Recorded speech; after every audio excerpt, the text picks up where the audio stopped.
소가 아닌 지급명령 신청을 결정할 때는 두 가지 경우를 유의하셔야 돼요.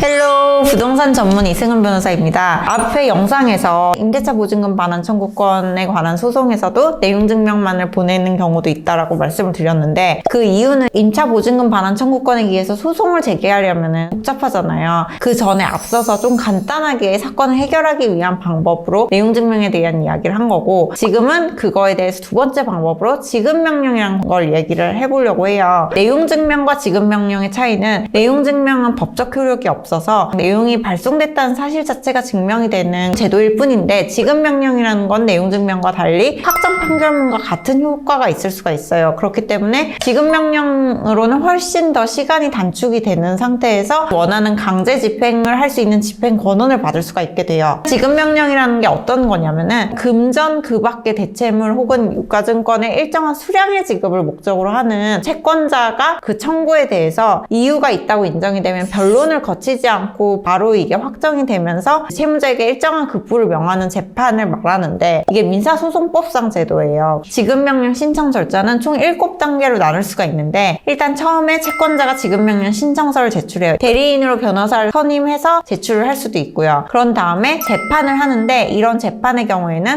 일반 민사소송과 달리 당사자 출석 없이 서면으로만 심리를 하는 거예요. 지급명령 신청서만으로 심리를 하고 법원에서 바로 지급명령 결정을 내리는 거예요. 지급명령 결정이 확정이 되면은 판결이 확정된 것과 같은 효과가 있는데, 판결이 확정이 되려면 진짜 대법원까지 가면 3년, 5년 걸리는 경우도 있는데, 지급명령 결정은 빠르게 나와요. 2주 만에도 지급명령이 나오는 경우가 있거든요. 이제부터가 문제인데, 지급명령 결정이 나오면 그거를 송달을 보내요. 채무자에게. 채무자의 주소를 정확히 알고 채무자가 그 주소에 살고 있을 경우에는 채무자가 송달을 받은 날로부터 2주 이내에 이의 신청을 하지 않으면 확정이 되는 거예요. 근데 만약에 자기가 송달받은 날부터 2주 이내에 나 이 지급명령 결정에 대해서 이의한다라고 해서 이의 신청서를 제출을 하잖아요. 그러면은 이게 민사소송과 같은 효과가 있어요. 지급명령 신청서가 소장과 같은 효과가 있고, 채무자의 이의 신청이 답변서와 같은 효과가 있는 거예요. 그러면 자동적으로 민사소송으로 넘어가게 돼요. 민사소송과 동일하게 넘어가요? 네, 민사소송으로 아예 넘어가요. 사건 번호도 바뀌고 그 법원 자체가 바뀌는 거죠, 이제는. 만약에 채무자가 송달을 안 받잖아요, 못 받잖아요. 그러면은 지급명령 확정이 안 되거든요. 그러면 아무런 효과가 없기 때문에 그냥 새롭게 소재기를 하는 거예요. 이 경우에는 지난 영상처럼